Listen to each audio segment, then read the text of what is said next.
Thank you very much, Mr. Chairman. Thanks to all of the witnesses for being here. Ms. Pacheco, if I could just start with you. Your organization, the Dream.us, you provide support for undocumented young people for college and career success. Is that broadly right? Am I getting it right? That's correct. And among the things you do is you provide scholarships to these undocumented students. Have I got that correct? That's right. And so college scholarships, just to be clear. Correct. Okay, gotcha. Can you tell me, maybe you know the answer to this, maybe you don't, any of the students, do you know if any of the students to whom your organization has provided a college scholarship are currently part of the encampments on any of these college campuses? Like the picture you see behind me, I'm sure we've all seen these videos. No, Senator.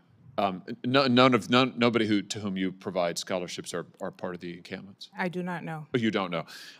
What about, do you know if any of the students to whom you provided scholarships have physically threatened Jewish students on campus? I do not know.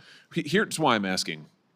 NBC News just reported, and I'm just going to quote now from the article, quote, this is Columbia University, a Columbia undergraduate who provided only her initials because she is an undocumented immigrant and fears deportation, said last week she spent hours a day in the encampment. This would be the illegal encampment that's in violation of the law as well as campus policy. Spent hours a day in the encampment, I'm quoting still now, before university officials threatened to suspend those students. The article goes on, she joined, this student, joined a supplies platoon. That's a subgroup formed by pro-Palestinian campus organizers, end quote. Let me just review some of the things that these students, these in the encampments that is, are saying. And of course, we often don't know who these students are. They're concealing their identities. This is, I'm going to read to you now, and I just warn folks, this is not pleasant stuff, but these are the facts, and we have to tell the truth. This is just from last night at George Washington University. That's here in this town.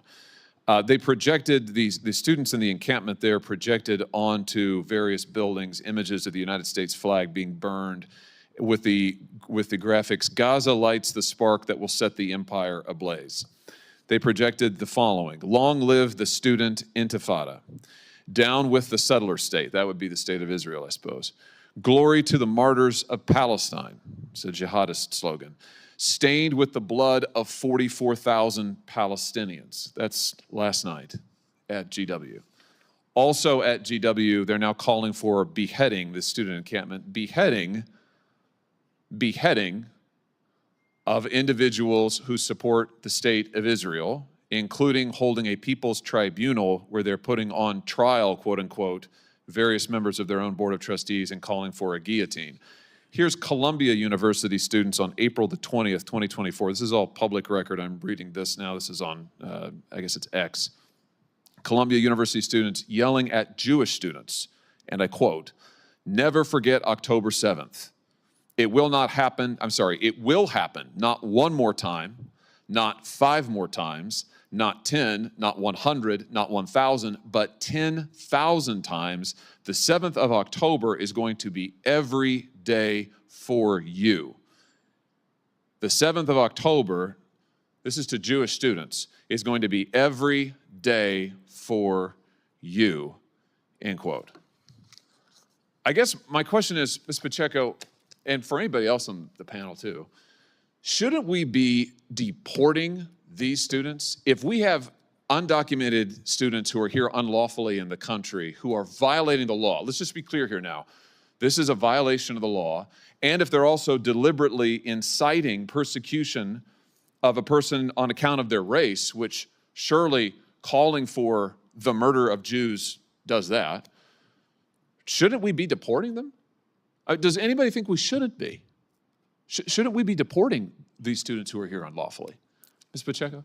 Senator, we expect a lot from our scholars, and the scholars and the students that I know love this country, respect this country, and want to and enrich not only the campuses, but also this country. That's fantastic, and I hope and bet that none of the people that you sponsor are part of this.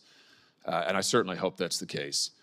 But I just wondered, is there anybody on the panel who thinks that we should not deport students who are here unlawfully, who are engaging in this activity, who are calling for the death of Jewish students, who are violating the laws of the United States? I mean, should shouldn't we be deporting these people? Does anybody want to defend it and say, no, we shouldn't? They should absolutely be here. I think it's indefensible. The record reflects there's total silence from the panel. You know, I also think we ought to cancel the student visas, and I've called for this. For those who are here from other countries with a visa, I think if they're part of this, we ought to be canceling their visas.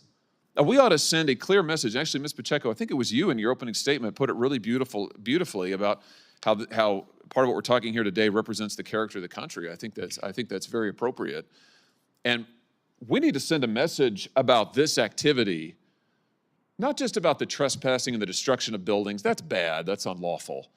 But the threats of violence, and in some cases the outright acts of violence against Jewish students, we should send a moral message that if you do that and you are here unlawfully, you should be deported. If you are here on a student visa, you ought to have your visa canceled. This is the United States of America, and we are not going to stand for it. And I would just hope we could speak with one moral voice on this issue. Thank you, Mr. Chairman.